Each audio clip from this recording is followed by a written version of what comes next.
Coming up on this episode of Net at Night, the death of Google Wave, WePlaces.com, and Diggs' Kevin Rose joins us from his jail cell. That's all next. Netcasts you love. From people you trust. This is TWiT. Audio bandwidth for Net at Night is provided by Winamp. Subscribe to Net at Night and all your favorite podcasts with the ultimate media player. Download it for free at winamp.com. Video bandwidth for Net at Night is provided by Cashfly at CACHEFLY.com. This is Net at Night, episode 163, recorded August 10th, 2010. Gettin Diggy Wit It. This episode of Net at Night is brought to you by GoToMeeting. Bring people across the country or around the world together with a web conferencing tool that's the best of the best. GoToMeeting. For your free 30-day trial, visit gotomeeting.com/night. And by Squarespace.com, the fast and easy way to publish a high-quality website or blog. For a free trial and 10% off your new account, go to squarespace.com/night. Hi, I'm Sarah Lane from Petaluma, California. And I'm Amber MacArthur from Toronto, Ontario, Canada. And this is Net at Night, episode 163. Hi, Amber. Hey, Sarah. It's good to be back on with you. It's been a while since we co-hosted together. I think it was back in June when we were lucky enough to take over the show. I think you're right, because Leo was out and about doing something or other, and it's the same thing today. I'm not actually really from Petaluma, California, but I'm from just about 20 miles north of here, so it kind of works. That's close enough. Yeah. That's close enough. I'm not from Toronto either, so... There you go. Technically speaking, from right this second. Yeah, exactly. So, Sarah, I have to tell you, I wrote you a little message on Twitter, but you were in my dreams the other night. And I know it's always boring when people talk about their dreams, but I have to say it was very strange. We were really good friends, and then for some reason he wanted to kill me. And I don't remember much. It didn't make sense. But it's after I saw the movie Inception, so I think my mind was messed up. So first of all, we've never actually met each other, and people who have watched us on these shows would already know this because we always say, isn't it so weird that we've never actually met in real life and shook hands or hugged or whatever? But it's weird that in your dream it was this whole different situation. And it's even weirder that I wanted to kill you because I assure you I do not. It was weird. It was, you wake up and you're thinking your dream makes absolutely no sense at all.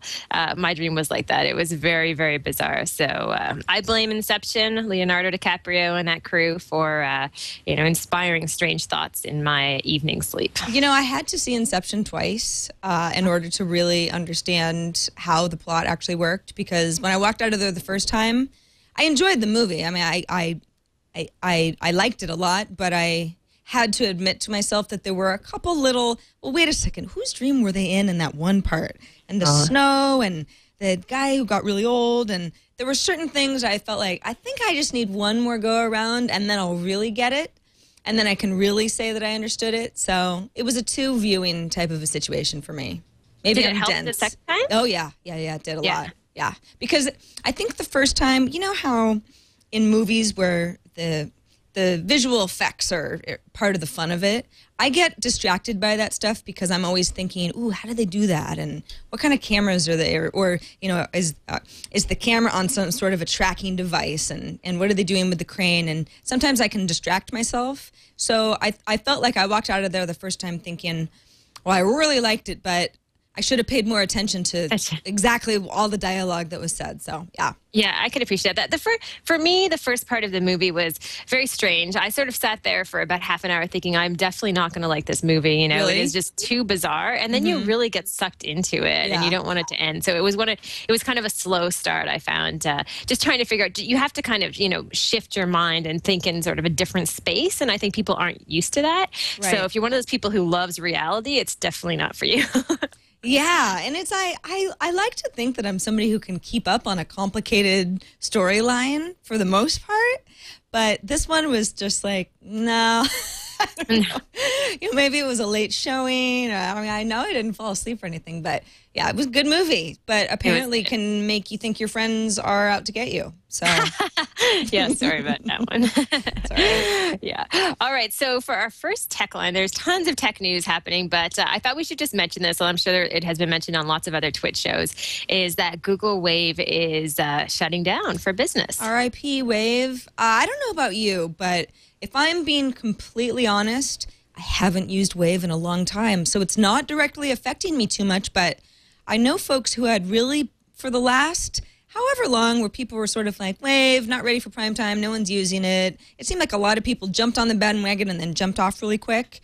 There was definitely friends of mine who would still sing its praises and try to convince me that there were really good things about Wave, and people just needed to use it differently than they were used to using the web, but I guess not enough. No, I mean, for me, the only good thing that came out of Wave was that really interesting Pulp Fiction video where someone took the script of Pulp Fiction and all of the audio and used the functionality in Wave to lay down the video to be able to kind of describe what was going on in Pulp Fiction. And that was pretty much it for me. I don't know if you saw that, but I didn't.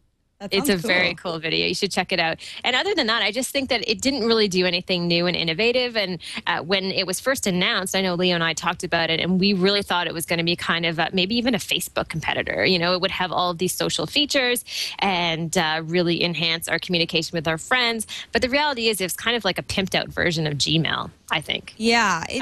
It also just it seems that Google has an issue with rolling things out that are ready for prime time, not because they're not capable of it, but I kind of feel this way with Buzz too. I'm having to actively sort of keep in Buzz and keep using it rather than it just sort of fall by the wayside a little bit, because it's just it's not really giving me anything that's new or exciting. And I don't know. I know that that's not Google's thing is not flashy, exciting stuff. It's well built, and there are obviously a lot of smart people who work there. But it was really a challenge from the get-go with Wave. I thought, hey, this is interesting. This is a neat idea. People are really going to have to adapt to different ways of using the service, but it just didn't catch on. I don't know. You know, as much as people say that they want privacy and, closed networks where they communicate with their friends, I really think when you get something like Google Wave, which is kind of an internal service, and I would argue the same thing for Buzz because it's just Gmail users,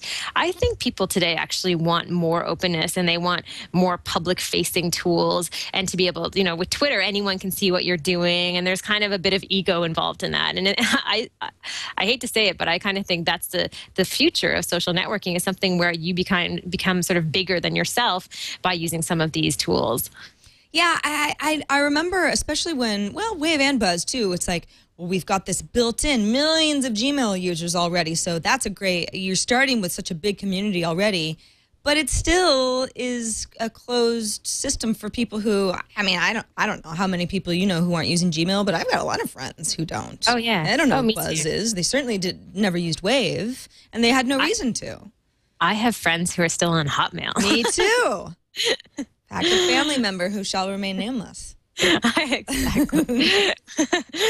Oh, there's another neat headline that is actually trending on Twitter right now. I'm sure you've seen this, about the girl who quits her job on dry erase boards, and she emails her entire office up to 30 photos where she's basically describing why she's leaving, and she goes from happy to kind of snarky and really points out I think her boss in particular, and she's not satisfied with the experience working with him. I guess he's kind of sexist. This has been making the rounds. Some people have actually said that it's a hoax.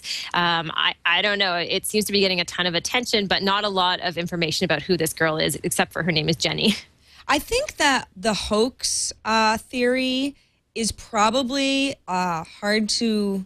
I think a lot of people are bringing that up because yesterday the big story was the JetBlue employee jumping off the plane with the beers off of the slide. And it was funny because that story sort of came and went, and I think we were a few of us upstairs, Tom mentioned it or something, and we all had a chuckle like, boy, that guy had a bad day. Maybe he wasn't ready to be a flight attendant or something like that.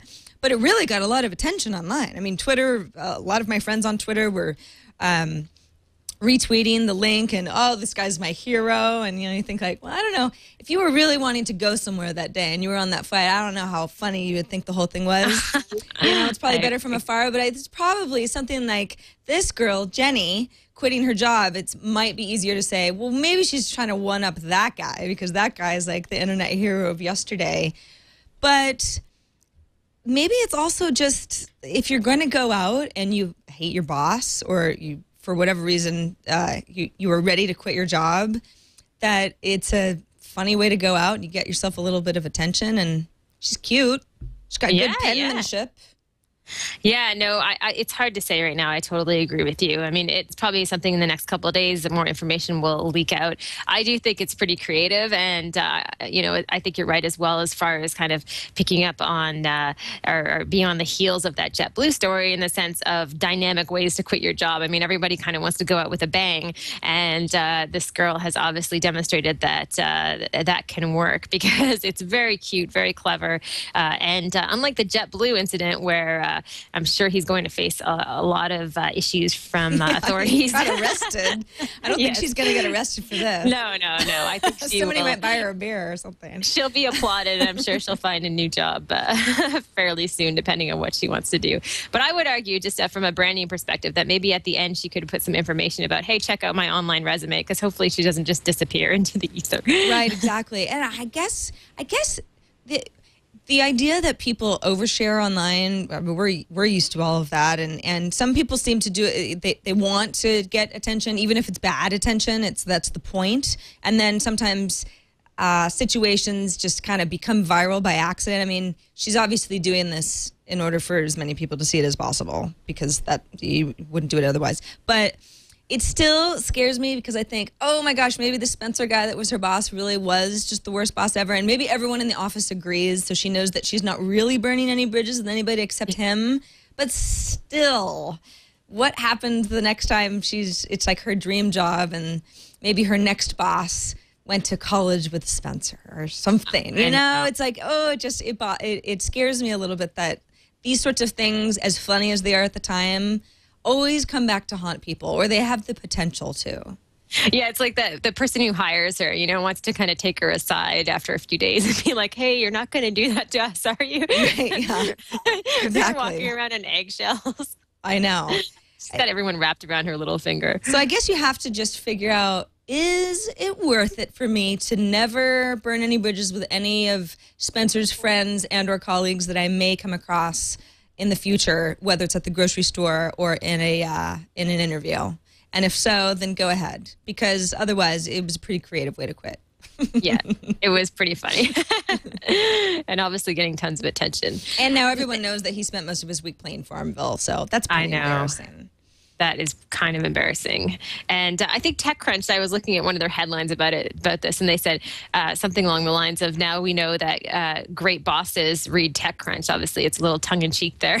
Right, exactly. But they're also taking advantage of it. Because I think he spent about 5 hours a week. That's what she had written on one of her boards, that Spencer spent that much time just perusing TechCrunch. I know. Well, it's, I guess she meant that as an insult, but I do that. I spend a lot more time on Mashable. Yeah, do you? I'm more of a TechCrunch person if I had to choose between the two, but they're different. Mashable's more, I guess, the overall social media kind of a spin. And I find more sort of pop culture, I guess, on Mashable. And TechCrunch more of the business angle. And I have to say, the business stuff it's not really my forte so much, so I try to make myself read that stuff, because otherwise I don't know how much I would absorb it on my own. I'd say I kind of have to try. I think one thing about TechCrunch too, I mean, if I were living in San Francisco Bay Area, I probably would read it more often, because I feel like a lot of their stories are kind of focused on some of the new companies down in that area, whereas Mashable, I think it's more of a general audience. Like, you won't hear TechCrunch necessarily talk about, things that are happening online in other parts of the world, where Mashable, I think, is a little bit more global. So I think you're right. They're just very different sites, but I do read them both. Yeah, me too. Along with a bunch of others. I usually go, what's your morning routine? If you just want to know everything that you've missed since you had your 3 hours of sleep since Connor was crying last time, I usually fire up Tech Meme and just kind of see what's risen to the top and then go from there and start following links. And then I will launch Twitter and see what people are talking about that I may not have gotten from headlines alone. Is that kind of what you do? I kind of do the same thing. I mean, Twitter, I think, is kind of pretty much the number one destination. I mean, I hate to say it, but I even go there to find out if there's any breaking news. And there's some people I follow in the news business. And then from there, I'll go to sites like Mashable and TechCrunch, and then some newspaper sites, and just sort of, maybe 3 or 4 different pages. But mostly, I think I rely on information from my friends, and that tends to be on Twitter, especially lately. I just find, I'm always checking Twitter and always on top of it. And I always thought, well, Twitter would kind of fade away, but for me, I don't know about you, but it's actually become a bigger tool in my life in a lot of ways. Totally, I completely agree. With Twitter, and I did say that I would go to somewhere like TechMeme first and look at headlines and then go to Twitter. I do actually fire up Twitter first thing in the morning before I even get out of bed, because it's like if there was an earthquake somewhere, or a variety of things that could be that the most breakingest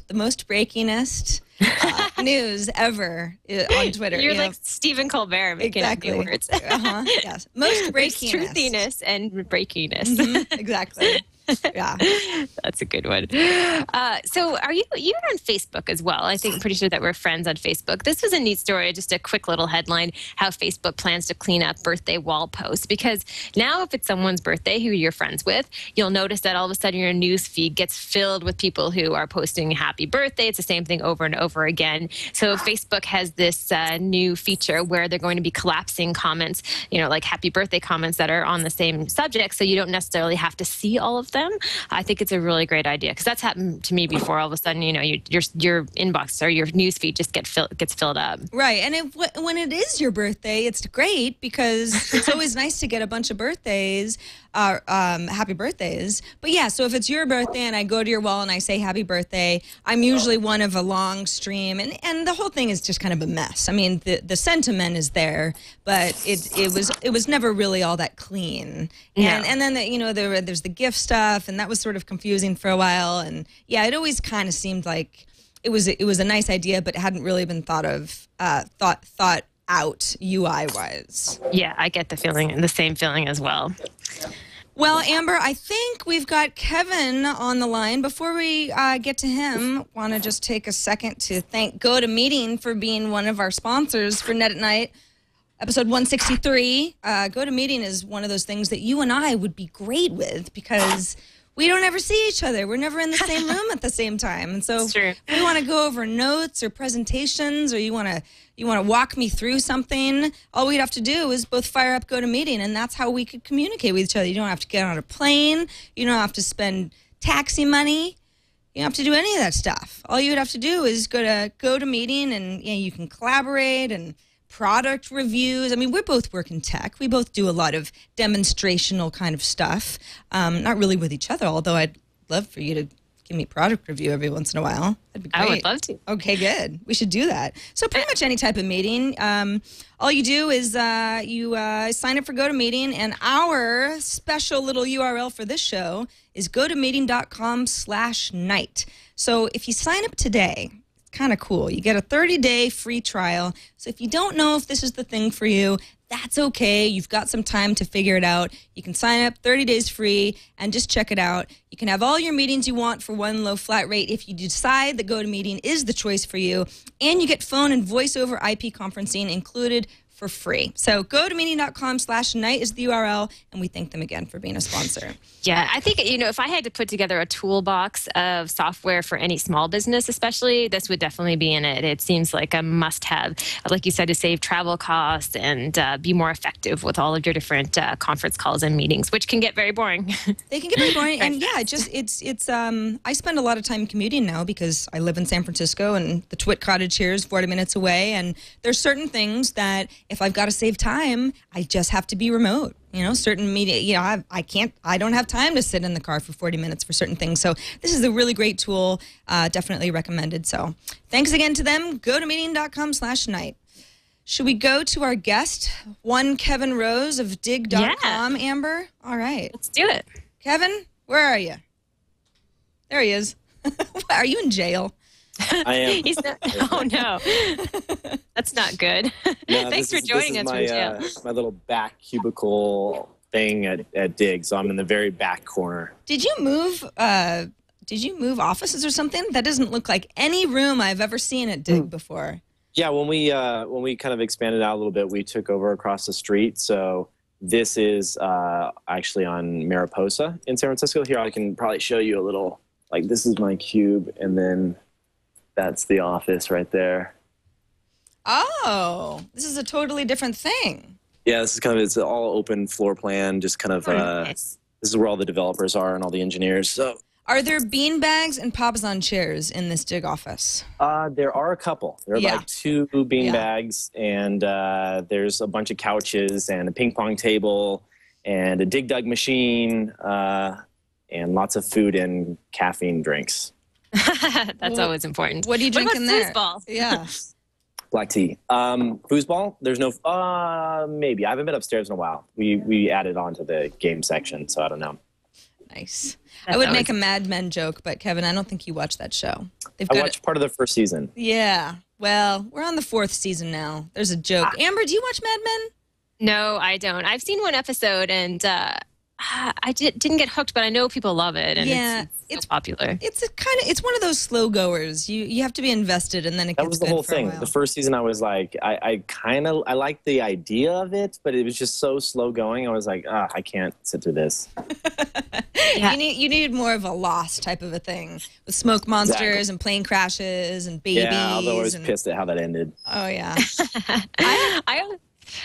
Sorry, I was going to say, I always get frustrated watching shows when they don't take place in our present times. There's something about it that I just don't like. I want people to catch up, and I can't stand how, behind they are. And I think Mad Men fell into that category for me. I just felt like, okay, this is history. It's already happened, and I want to move on. I want something like sci-fi in the future. That's so funny, because that's actually one of the things I like the most about Mad Men, is because the little details of it was 1960, I guess, when they started, and now it's 1965 after this last episode, and everything's so old, and there's certain things where, someone will make a comment like, well, I've got to get a hold of somebody, and I want him to reach into his pocket and grab his cell phone, but he has to go tell his secretary to send a telegram, or, this kind of all that stuff. Did you guys see a Hot Tub Time Machine? I didn't. I don't think so. That Are sounds you guys- familiar, though. Amber, you would probably know if you saw it. This is I think I one of saw the best that. comedies in the last 5 years. It's amazing. Anyway, you got to see it. I've heard both sides. I've heard from some people that it was great and some people that it was not good. Well, who told you it was not good? Well, I don't really remember. Probably my Twitter friends, half of whom I don't even know. That's too funny. Well, we'll okay, Kevin, I know everybody wants to hear you talk about the new Dig, and I'm sure you've been swamped over the past few weeks working on it. So what was the vision behind the redesign of the site? Great question. I think that, my level of involvement with Dig over the years has kind of gone up and down and changed and been all over the place. So, the first 2.5, 3 years of working at Dig, I was, in the office day to day, putting in, 10, 12-hour days. We had some scalability issues and other things that happened over the last couple of years to where we really couldn't launch new products. We were just trying to continue to engineer to keep up with the existing traffic and the new traffic that was coming in. So for me, I kind of stepped back and let other people take over. We hired a VP of product. I started doing more angel investing and things like that. And then, we finally got to a place now. We hope that when we launch this new system based on a brand new back end, that we'll be able to finally, once again, get back into the place of launching new products, innovating on top of this platform. And so that excites me. That makes me want to jump back in and kind of, start designing new product for Dig. So in coming up with this new design, really, there's a lot of stuff that we haven't tested. This is a brand new backend. It's not based on MySQL. So it's a new kind of, untested NoSQL kind of world. So for me, it was like, what's the low-hanging fruit? What can we pare this release down to that when people get on there, they'll say, okay, this is the same Dig that I know and love. It's faster, and it has a couple of the features that, that we know that we want to roll out. It's kind of stuff that we should have done probably, 6 months or a year ago. So we're playing a little bit of catch-up, to be honest. I mean, we've got some stuff that we should have done a while ago that you'll see in this release.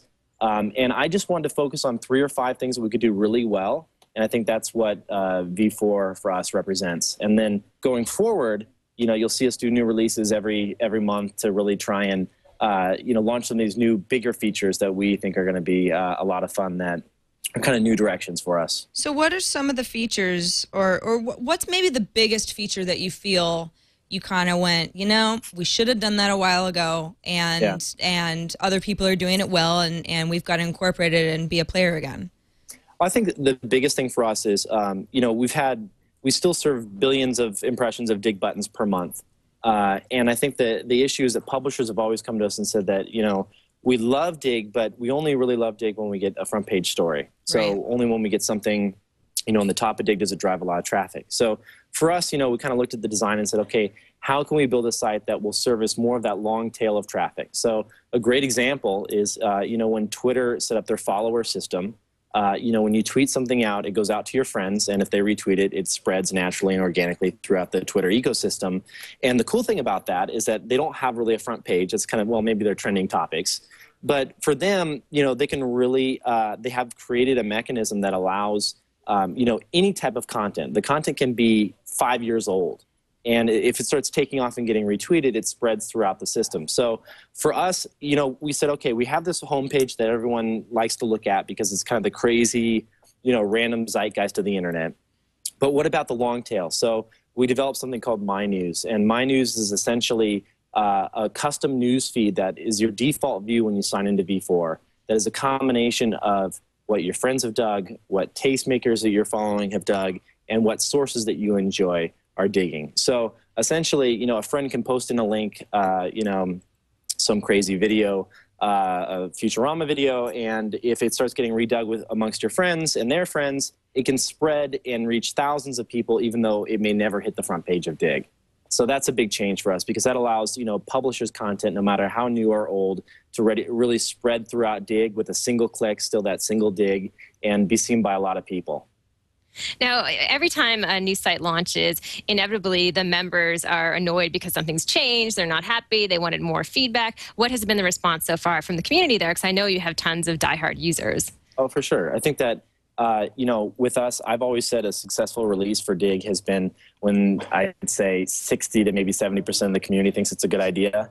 Because, you always have a big, especially with Dig, because Dig is, people are coming to Dig because they like to vote on content. They want to have their voice heard, right? So they're a very vocal group of people, and we love that, but they also are not shy about giving you their feedback. So I think that the thing that surprised me most about this release is that people seem to, I would say, if you go to Twitter and you search for like new Dig in quotes, you'll see the feedback is generally positive. So I've been really happy. I'd say like 75% positive.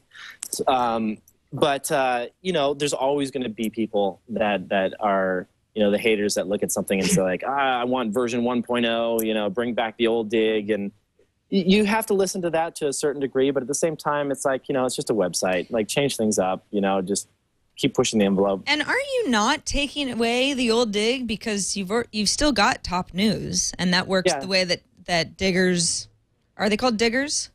Sure. People, users of Dig, the Dig community, that's what people are used to. It's just that you've added functionality where you and me and Amber can share stories, and it's probably going to be more relevant to all of us because we already have similar interests. And I'm not just reading the top page of the larger Dig community unless I want to. If I choose to just kind of drill it down into the stories that I and my friends have dug, more options is a good thing, right?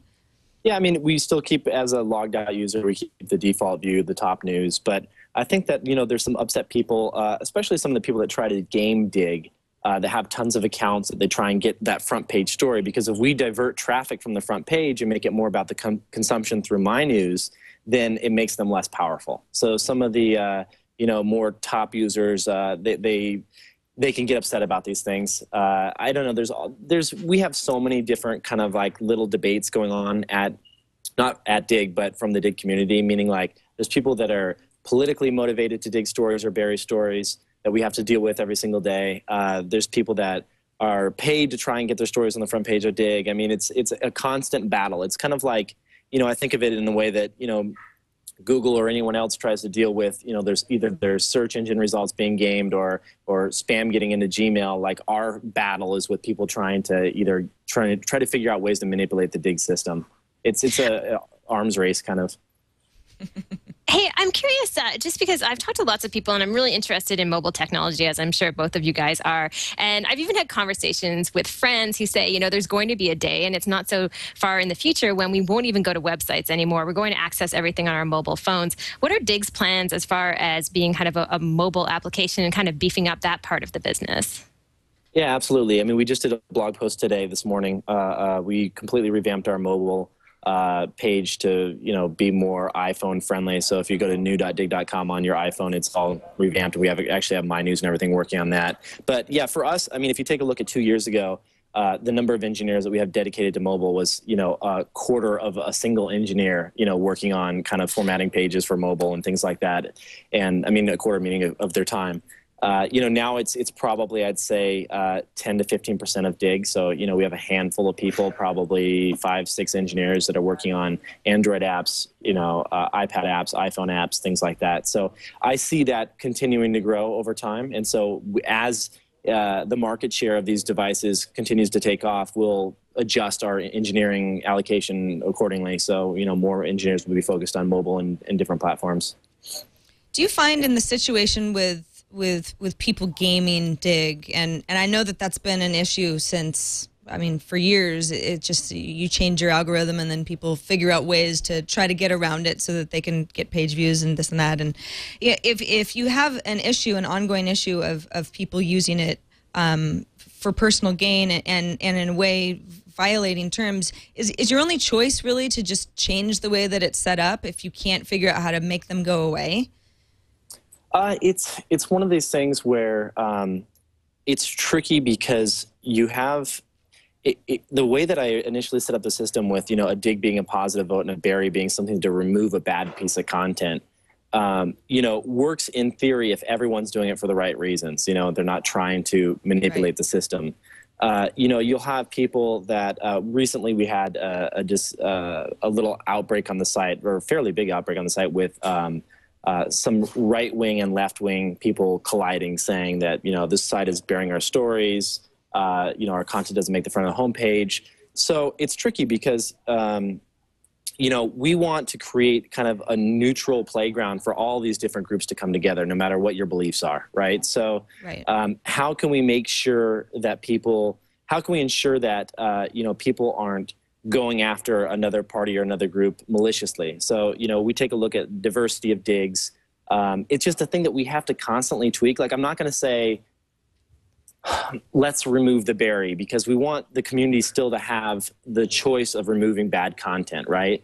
But we might figure out ways in which we segment off the content. So one of the things that I wanted to do for a long time is really open up the taxonomy of Dig so that, if there is someone that's pro-abortion or against abortion, like, they can have their own playground to go in there where stories can't be removed and they can have these discussions, right? Yeah, they're not forced to be competing with people who have the exact opposite view of them for a top spot on the homepage. Right, say. Exactly. That's it, exactly. So it's not easy. I mean, to be honest, right now, we got some flack last week from a bunch of users saying, like, hey, this is something you need to address. And, like, I've got, 40 engineers that are working day and night to launch this next version of Dig. Like, we don't have time right now to look into all this diversity stuff. We've looked into it, and we see that there's a couple little tweaks and some problems that we could fix, but we got to do that in a few weeks after we get this new launch out the door. I'm just, I'm not a big political guy. I could care less one way or the other. So it's like, I see these battles, and for a lot of people, they get really charged and excited. And for me, it's just like, I hate seeing people fight over politics. It's just, pain in the ass. I went on Twitter and just asked if people had questions for you. Of course, there's way too many for you to answer in the next few minutes, but this is one from Ross, and he asks, how is Dig planning to compete with the tight-knit community of Reddit? Well, I don't know how to say this without slamming Reddit, but they're, maybe 1/100th of the size of Dig when it comes to overall traffic, so I don't think we necessarily directly compete with them. They're a different site. They're a small, very awesome, tight-knit community of people that like to do what they do. It's not that I look at them and say they're not really on my radar as competition. These are guys that have come over to the office before. They've discussed their technology challenges. We're on the same kind of new platform with Cassandra. We're committed to helping them out with their scaling issues, and I'm sure they can help us out in some ways with their engineers working on these problems. You know, a lot of people like to compare us, but you know, I think that we're a little bit more mainstream when it comes to our content, and they're a little bit more, you know, tight knit, kind of focused in a certain area. So I don't know. Basically, there's room for more than one. I'm not sure that I would say. I think it's almost like, sorry, sorry, Kevin, go ahead. This is like a satellite interview. Say if there's going to be real competition, it's going to be competition for the two of us, meaning that there'll be like some other, like someone will come up with a great way of figuring out the zeitgeist information around the Facebook or Twitter fire hose, right? And something like this will come out of left field, and I don't think that we are direct competitors per se, is more as there'll probably be a third challenger or someone new in the social news space that launches a great, you know, iPad app like Flipboard or something like that, where all of a sudden we're both like, oh shit, this is a new take on things. Yeah. I was just going to say, it reminds me of being a woman in the tech field. And so often I've had people say to me, oh, well, you know, this woman is your competition. And it's like there's not enough room for more than one person. And it reminds me of the same sort of thing. I mean, there's room for multiple players who just kind of do different things. Yeah, honestly, I'm excited that, you know, the more players that get in here and actually validate like the social news space, I think is a good thing for all of us. Kevin, from somebody who doesn't work in the startup atmosphere, I mean, you built Dig from the ground up. You know, you were at one point it was just you with an idea, and now it's a big company with a lot of employees, and you're right now going through the process of shifting gears somewhat substantially. How big is the scale of what you're doing? I mean, how long is the process? Is it a 6-month process? I mean, will it never end? You know, for those of us who don't work in the way that you're working, how long does it take for a company to get to the next level and to get everybody on board and to make sure that the community understands what's different and that whole thing? A lot longer than it should be. You know, it's one of those, it makes me wish that, you know, we were a small 2 or 3 person startup again. Like, you always kind of look back to those old days when you could just say like, hey, it would be cool if we added this feature, and by that night, like that feature is live. So, I mean, to give you an idea of what we're dealing with now, you know, we have about 40 to 50 engineers working on this full time, round the clock. It's taken us to get from the old platform to the new one about 6 to 8 months, something like that. Wow. We've got multiple data centers, one on the East Coast and the West Coast, that are talking to each other in real time. They share information in digs and serve traffic to the right people, depending on where you're coming from in the world. And, you know, hundreds and hundreds of servers that have to be working and in sync and monitored, and load balancers. And I mean, it's a big operation. To be honest, it's bigger than I'm comfortable with. Well, I'm very excited to hire a CEO very soon, because I just, you know, there's like 80 some people. I'm not cut out to be a CEO of this size of company. Mm-hmm. So you're not going to be the CEO. You're just the CEO right now. Because I wondered about that. Maybe that's just what you wanted, and you just said you were going to be the CEO for a little while. It'll happen. I highly encourage you guys. I'm sure, I don't know if you've read this book. Maybe Amber has, because I know you like these books, Amber. Like Rework from Jason Fried. Yeah. From 37 Signals. He talks about, you know, the need to not expand and have a very small company, and you can do great things with teams of 10 or 15 people. And it's like, you know, down the road, once Dig, you know, is bigger and I can kind of separate myself from the company a little bit, my next company is going to be, you know, based out of Portland, Oregon or something, and just like a small group of like 10 people, and just I'm just going to be chilling in the woods and drinking tea and chopping wood and shit like that. Are you still on that Portland thing? That's still the goal? To have a small company up in the woods in Portland? I've been hearing that for 10 years. I bet I've been talking about that for a long time. Well, I hope you get there. Hopefully. If that's what you want. Amber, are there any more Twitter questions for Kevin that we can put him on the spot about? Yeah, there are actually a few questions. I have one that I just have one last question, and this kind of leads into what I think people are asking on Twitter as well. As far as being an entrepreneur, I mean, you do so many different things. You have so many different companies, and we have Youngzy here who's asking, do you have advice for aspiring tech entrepreneurs, people who want to get into the business and kind of look to you as a role model? Yeah, for sure. I mean, the one piece of advice that I think that Well, for number one, read Rework. That's a great book. Number two, definitely, you know, I have a lot of people that email me and say, I've got this great idea. I'm going to make a ton of money. And that's like their first sentence of their email. And, you know, when going into Dig, I remember thinking to myself over and over again, if I could eventually pay the rent for my apartment, which at the time was like $600, like I would be really stoked. Like that would be awesome. But the cool thing is like this was something that I was really passionate about, right? So the nice thing about following a true passion of yours is that it never really feels like work.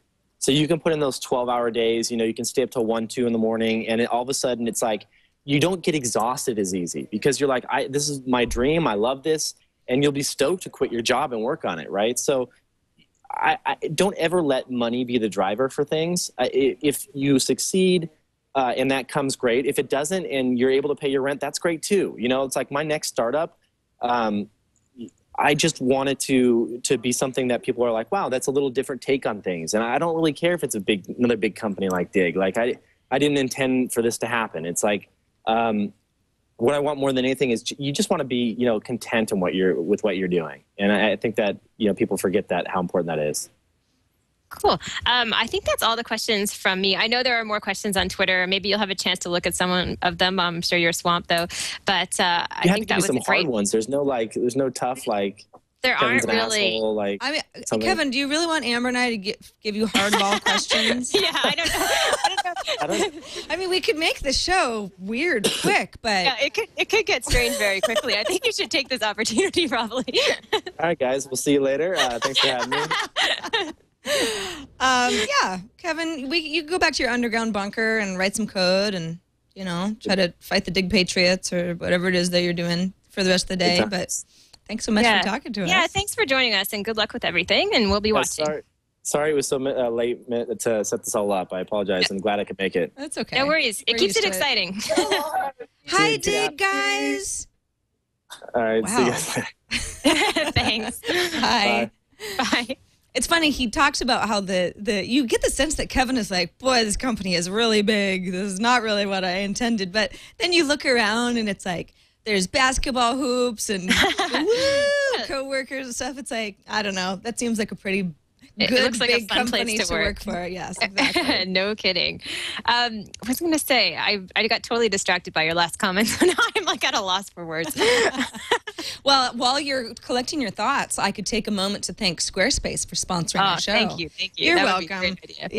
Yes. So if you're not familiar with Squarespace, I really think you should be. I use Squarespace for my personal blog, which has really been neglected lately, and I don't have a good reason because I love using Squarespace. You could think of it as a blogging engine, but it's really a lot more than that because it's a module, but you can set up forums, photo gallery, whether you're a professional photographer or you're just dabbling. You can build forums. You can incorporate Google Maps. I mean, it's really an all-in-one, beautiful, very visually beautiful solution for somebody who's got a lot to say online.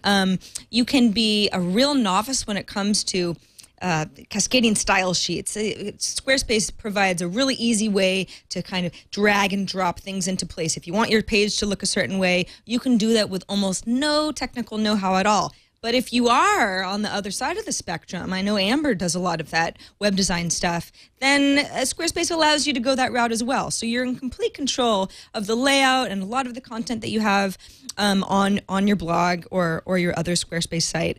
Everything's in the cloud.